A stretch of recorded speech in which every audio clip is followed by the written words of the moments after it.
Welcome to Amplifying Leadership, a place where we talk with guests on their leadership journeys and hear about what they think is key to becoming a great leader.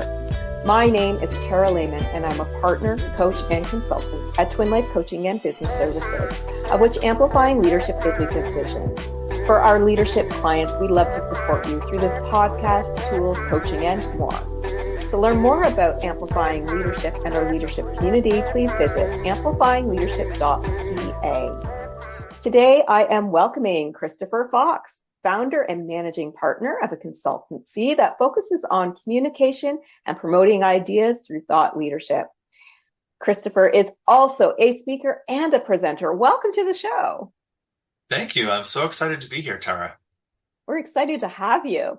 I'd like to start with all of my podcast episodes with you telling us a little bit more about you and how you came into leadership and maybe about your leadership in your business. Sure. So I'm happy to start with that. It's actually a bit of a long and winding path. I began my professional life in academia. I got my doctorate in French literature, and I was teaching French literature at the university level for 2 years until I came to this kind of horrifying realization that academia was not for me. It did not fit my mindset. I'm much more about getting things done, being hands-on. I loved the teaching aspects. I loved the research aspects of it. The professional environment was really toxic for me. And I made the decision after those first 2 years to migrate into business. And I took some intermediate roles in university administration, thinking that would be a logical bridge into the business world. And from there, I had a position as a content developer at a web consulting firm. So this dates me a little bit, but this is back in the first .com bubble, where lots of content developing happening, lots of creativity and lots of newness in the internet space. Was really exciting. And as my role matured in that company, I moved from developing the content to creating the whole content strategy and then managing entire client accounts. And what I realized at a certain point in my trajectory at that firm is, I'm kind of ready to go here and do this myself. Everything about it in terms of managing the client relationships, growing those relationships into a new business, leading teams, I'd accumulated all of the right ingredients to say, well, what if I'm not doing this for another consulting firm? I'm doing it for myself. And so that's when in 2007, I founded my own business called Syncresis.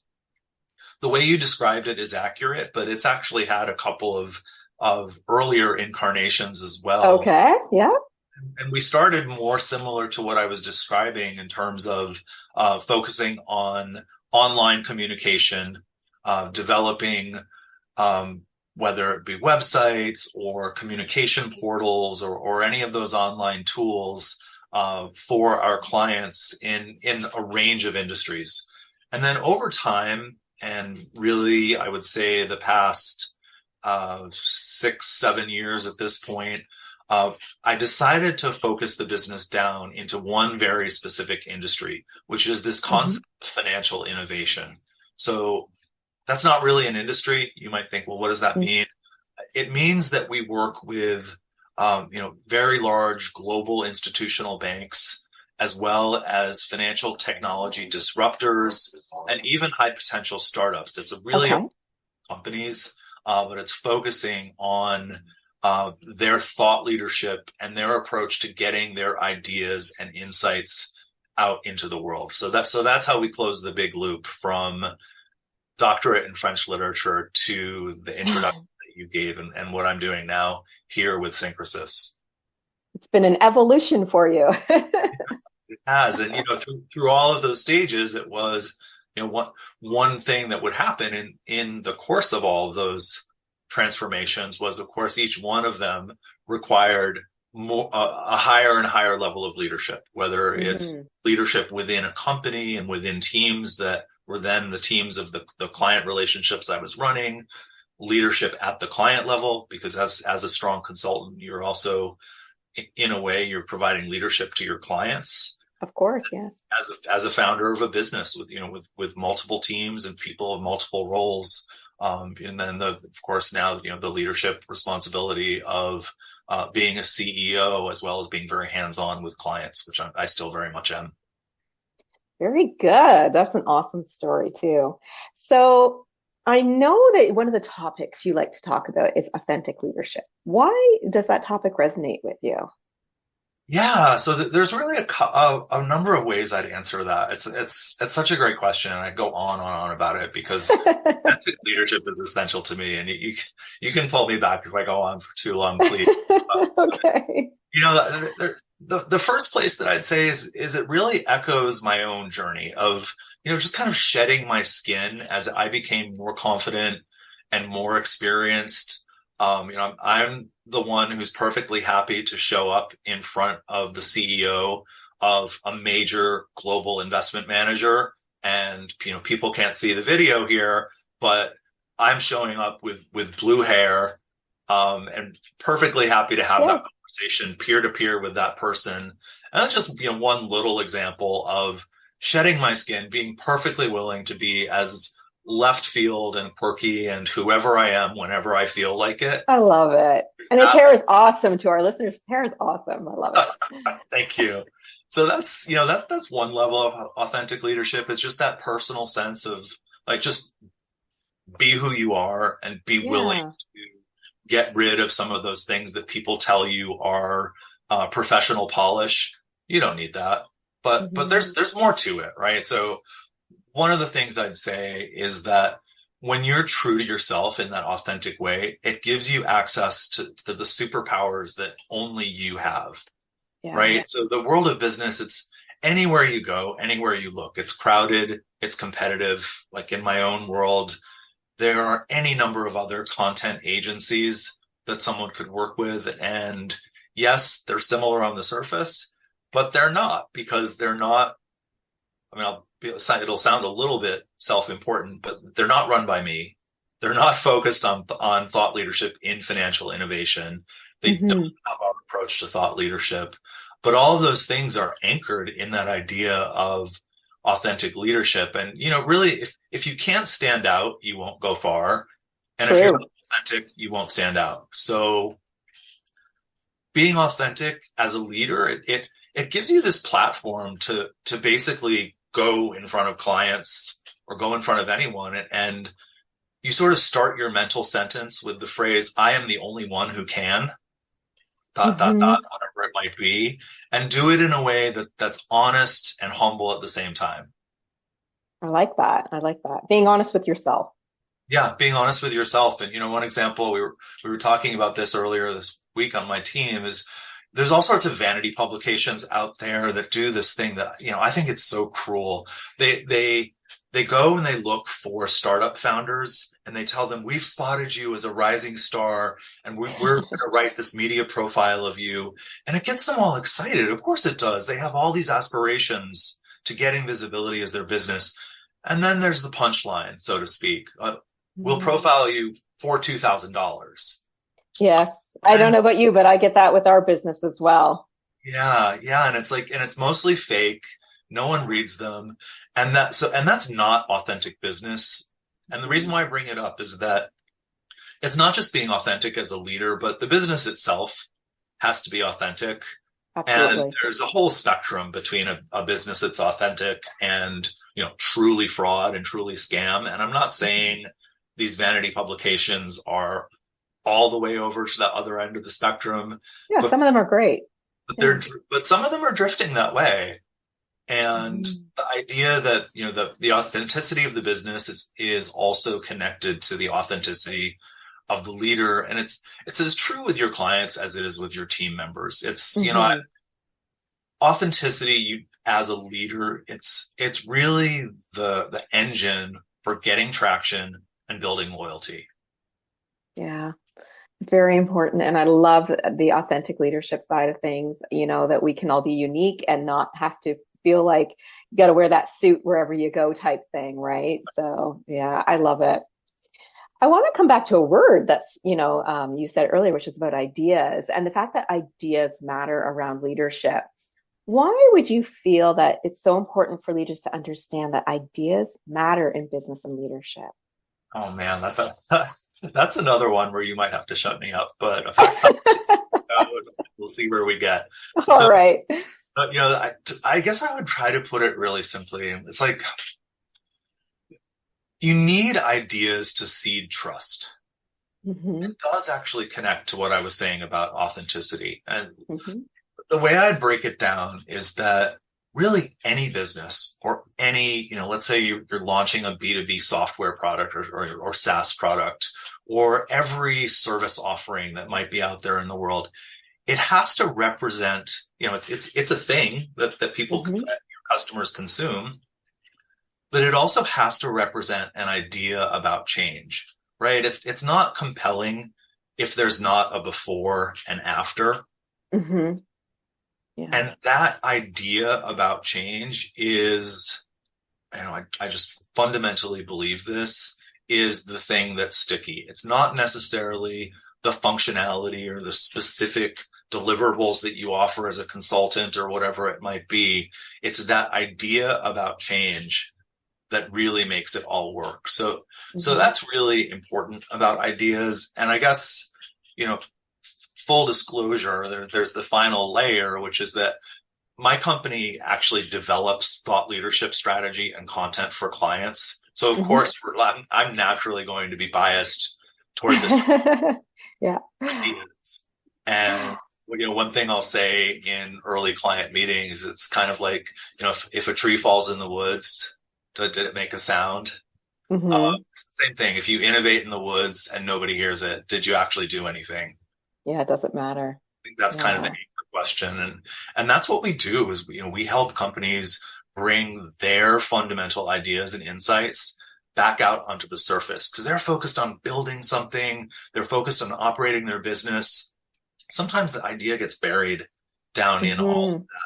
and they need help getting it back out onto the surface and sharing it with decision makers and influencers who matter. So maybe I'll pause, Yeah. like I said, Yeah.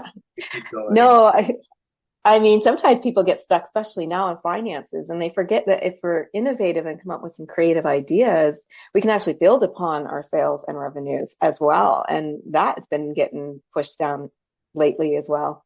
Yeah, I Um, think that's right. yeah, It's not just about generic visibility, like getting 10,000 views on LinkedIn or whatever. exactly. It's really about putting your ideas into the hands of those very few decision makers who matter, but also the ideas are transformative. They actually change the way you do business. They change your Mhm. messaging. They change what you build, and they create a virtuous cycle of growth.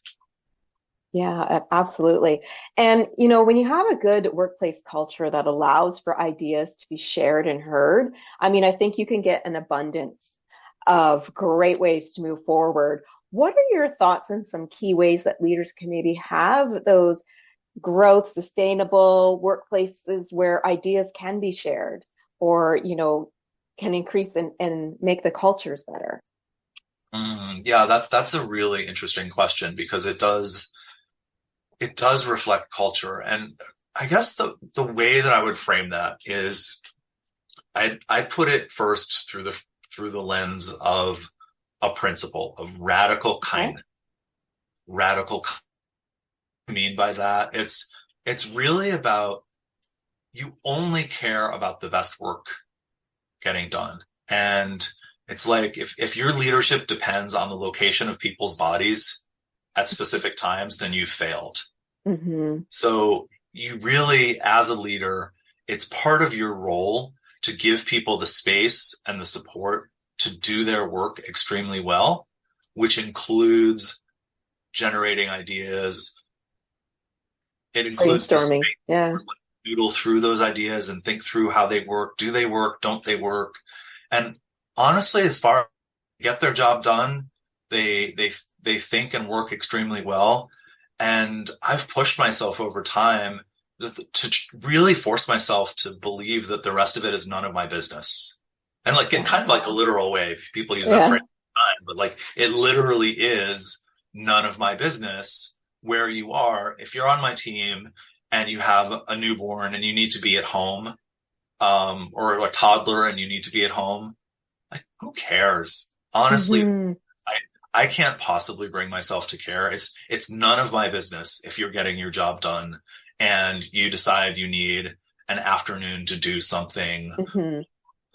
whatever it might be in terms of kind of location and timing. And that's more sustainable for staff, obviously, but as a leader, it's more sustainable for yourself as well because you don't have to worry about it, right? You don't have to do that thing. And obviously it changed a lot, during and after the pandemic, but Hmm. Of course, yes.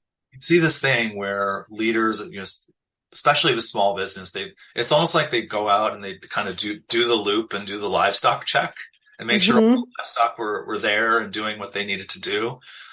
I really cannot tolerate that form of leadership. It's not leadership at all. And this whole bigger concept of radical kindness, I really do. I wish more leaders would insist on it, especially in bigger organizations where there's multiple layers Yeah. of leadership. Because, as a leader, if you give the managers who report to you incentives that ultimately lead to cruelty, it's like immediate karma. All the stress and trauma that you're forcing Mm. your your middle managers to create, it's really on you. You own that. You did it, and you've got to stop. And it trickles down too. I mean, if your manager is stressed out, you're going to be stressed out, which will go down if you have team members, and it's just a trickle effect. If Yeah. it's, kindness is such an important thing for leaders to have because you want to be able to let your employees feel heard and welcome and not fearful of everything that's going on. It's about listening and, the things we talked about, sharing of ideas and being kind. I agree. I think kindness is underrated right now, and I think it needs to be brought back a little bit. So let's just change the topic a little bit to communication when we talk about, it being inclusive and welcoming those ideas from our workplaces and being authentic. What are your thoughts on all of that? Yeah, that's a great question. I think communication is really the final ingredient in my ideal leadership recipe. Leadership needs clarity. And Hmm. in order to deliver that clarity so people know where they are and what's happening and what's at issue and where things are going, very simple questions, big Hmm. questions, but simple in their own way. A leader needs to become expert at communicating those things in multiple formats and multiple tones. Sometimes it's good news, yeah, let's keep going. Sometimes it's news where, we have some additional work to do, but the Right. clarity around that so that people aren't sitting around wondering what's going on, what's the next, what's the metaphor? What's the next shoe to drop? Whatever it might be. Yeah. Yeah. That is really that final piece of leadership. And it also comes back to ideas like we were talking about before, Hmm. because as a leader, communicating that idea that gets everyone on the team excited and motivated and gives that message that we collectively are creating change is really, Hmm. and that's important even if you're doing something that's really niche and down in the weeds. Like, for example, I might have a client that focuses on how hedge funds handle their accounting or how large corporate loans work, or, the Right. things that are kind of these arcane elements in the financial services market. But still, those are companies that are collectively creating change and helping make pieces of the economy work more efficiently. And you can get excited about that. If they might sound really boring at first, you can get excited about that. Yeah. Wow, Yeah. we're really we're helping the economy function, and that's really cool in its own way. And that idea, communicating that idea in a way that motivates and transmits passion is really, really important. That idea of we collectively are creating change. And I guess the other thing I would say, and it's really more of a communication tip, is Mhm. you change your leadership communications and you put them in this domain of let's do this, let's all do this together, rather than you employee, you have to do this thing, you have to do this thing. The let's model is so much more motivating and inspiring than the you have to model. Absolutely. It's less dictatorship type feel, right? That's right. Micromanager feeling. Yeah. I want to touch back to just one quick thing that you mentioned, which is clarity around the good, but also the not so great news that you may have to share. And I think that's really important, because the more we can help our employees understand, maybe if there is going to be a mass layoff or we've lost a large customer, or whatever that might be, the more clarity we can provide them of what it means to them, I think actually helps with their fear response around certain things. So rather than not saying anything, and so everybody's worried, everybody's losing their job, where if we gain clarity and say we lost this major customer, but we just gained this new one, right? Instead of putting fear into that. So I love that you mentioned clarity. I think it's extremely important. Yeah. I mean, I guess you could also call it transparency. Yes, absolutely. Yeah. Great word. Along the lines you're saying is, telling people, even, we lost a major client. We have 3 that are very close to saying yes. And I'm really confident that 2 out of those 3 will say yes. Yeah, exactly. Okay, great. Well, if our audience was to take away a key tip from you today, what do you think they should take away? I guess I would say is kind of wrap all that up. Think of your mission as a leader as seeking ideal balance. You're balancing a bunch of variables. You're balancing you, your company, your team members, and your clients and customers. Those are the major ones. And you're always looking for ways to improve and maintain that balance. And as a leader, one of the things that means is that you have to learn to get better at keeping your personal self-interest in context. Just because I, as an individual, need or want something to get done in a certain way doesn't necessarily mean that that's in balance with the interests of all of those other stakeholders. So you are there as a leader. You're in a unique and sometimes challenging position with respect to these other stakeholders that are part of the mix. And you kind of have to step away from some of those things that are really focused on, well, I want this. And I think it's something you continue to learn. And as you mature as a leader, it would be extremely unlikely for someone to have that under their belt immediately. The first time they act in a leadership role.